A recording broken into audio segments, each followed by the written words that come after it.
അധികാരം ഏറ്റെടുത്തതിന് പിന്നാലെ നവീൻ ബാബു കേസിലും നിർണായകമായ നീക്കവുമായി UDF സർക്കാർ. കേസ് അന്വേഷണം CBIക്ക് വിടും. കുടുംബത്തിന്റെ ആവശ്യത്തിലാണ് തീരുമാനമെടുക്കുന്നത്.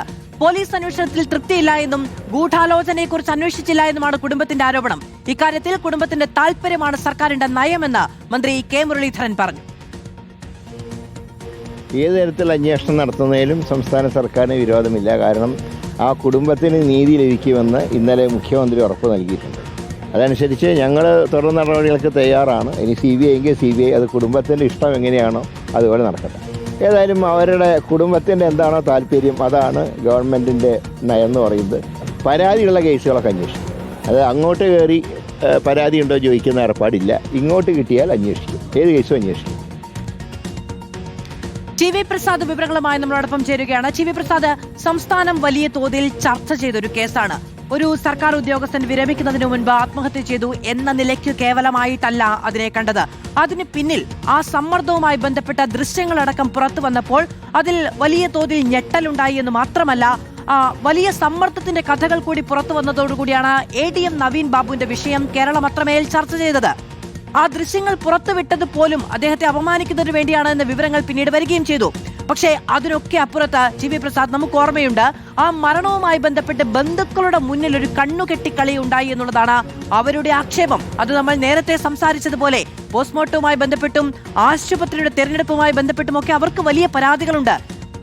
നിലവിലൊരു അന്വേഷണം പൂർത്തിയായിട്ടുണ്ട്. പക്ഷേ അവിടെ ആദ്യഘട്ടത്തിൽ തമസ്കരിക്കപ്പെട്ട പലതുമുണ്ട്. അതടക്കം അന്വേഷിക്കാൻ CBI വേണമെന്ന കുടുംബത്തിന്റെ ആവശ്യത്തിന് പച്ചക്കൊടി കാണിക്കുകയാണ് സർക്കാർ.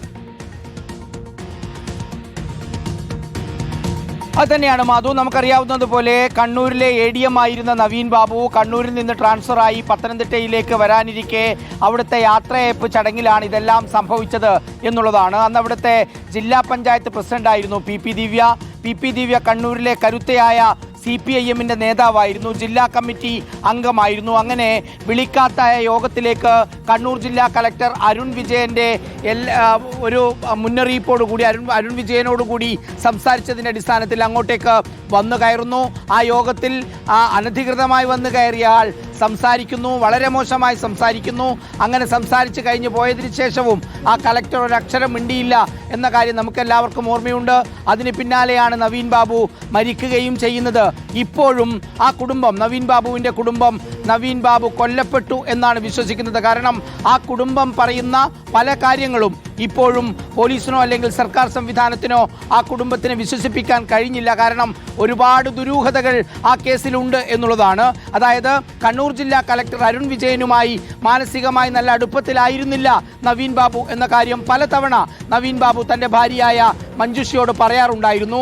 അതുകൊണ്ട് തന്നെ മഞ്ജുഷയും അതുപോലെ നവീൻ ബാബുവിൻ്റെ സഹോദരനായ അഡ്വക്കേറ്റ് പ്രവീൺ ബാബുവും അന്ന് തന്നെ കണ്ണൂർ ജില്ലാ കളക്ടർ അരുൺ വിജയനെ വിളിച്ചു പറഞ്ഞിരുന്നു, ഞങ്ങൾ വരാതെ പോസ്റ്റ്മോർട്ടം തുടങ്ങരുത് എന്ന്. പക്ഷേ അത് വകവയ്ക്കാതെ, ഈ ബന്ധുക്കളെത്താതെ, ആ ഭാര്യ എത്താതെ, സഹോദരനെത്താതെ അവർ ആ പോസ്റ്റ്മോർട്ടം ചെയ്തു. പരിയാരത്തേക്ക് കൊണ്ടുപോയെന്നുകൂടിയാണ് ഈ പ്രശാന്തൻ ജോലി ചെയ്തിരുന്ന ആ ആശുപത്രിയിലേക്ക് കൊണ്ടുപോകുന്നതിൽ കുടുംബത്തിന് വലിയ തോതിൽ എതിർപ്പുണ്ടായിരുന്നു.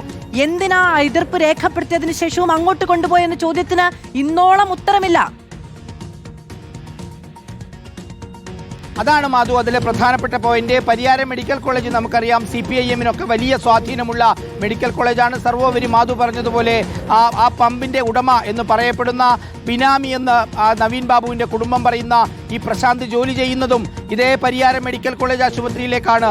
അവിടെ കൊണ്ടുപോയി പോസ്റ്റ്മോർട്ടം ചെയ്ത് കൊണ്ടുവന്നു. പിന്നീട് അവിടുന്ന് ഇങ്ങോട്ടേക്ക് കണ്ടത് നവീൻ ബാബുവിൻ്റെ കുടുംബം ആവശ്യപ്പെട്ടതുപോലെ ഒന്നും ചെയ്തു കൊടുക്കാൻ അവിടുത്തെ പോലീസ് സംവിധാനം തയ്യാറായിരുന്നില്ല എന്നുള്ളതാണ്.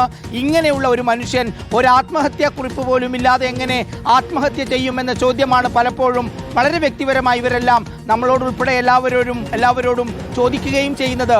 അവിടുന്ന് അങ്ങോട്ടേക്ക് മാധു നമ്മൾ കാണുന്നത് ആർക്കും വിശ്വസിക്കാൻ പറ്റാത്ത പല തലങ്ങളാണ്. ആ കുടുംബത്തിന് നീതി കിട്ടിയില്ല എന്നു തന്നെയാണ് കുടുംബം വിശ്വസിച്ചത്.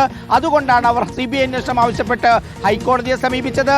തെരഞ്ഞെടുപ്പിന്റെ ഘട്ടത്തിലും അതിൻ്റെ മുമ്പും എല്ലാം UDF നേതാക്കളും കോൺഗ്രസ് നേതാക്കളും മഞ്ജുഷയോടും പ്രവീൺ ബാബുവിനോടും പറഞ്ഞിരുന്നത് ഉറപ്പായും ഇതിൽ നിങ്ങൾക്ക് നീതി കിട്ടിയിരിക്കുമെന്നുള്ളതാണ്. ഒരുപക്ഷെ ആ വാക്കിൻ്റെ കൂടി അടിസ്ഥാനത്തിലായിരിക്കണം കഴിഞ്ഞ ദിവസം മുഖ്യമന്ത്രിയെ കണ്ടതിന് പിന്നാലെ CBIക്ക് വിടാനുള്ള തത്വത്തിലുള്ള ഒരു തീരുമാനത്തിലേക്ക്, ധാരണയിലേക്ക് UDF സർക്കാർ എത്തുന്നത്. മാധു, ശരി, CV പ്രസാദാണ് വിവരങ്ങൾ നൽകിയത്. നിയമം നടപ്പിലായാൽ മാത്രം പോരാ, അത് ഇരകൾക്ക് തോന്നണം അവനവൻ അനുകൂലമായും തങ്ങളുടെ നീതിക്ക് വേണ്ടിയുള്ള ദാഹത്തിനും അനുസരിച്ചാണ് നിയമ സംവിധാനം പ്രവർത്തിക്കുന്നത് എന്ന്. അതുകൊണ്ട് കുടുംബത്തിന്റെ ആവശ്യമാണ് സർക്കാരിന്റെ നയമെന്ന് മന്ത്രി പ്രഖ്യാപിക്കുന്നത് ആ സാഹചര്യത്തിലാണ് പ്രസക്തമാകുന്നത്. നവീൻ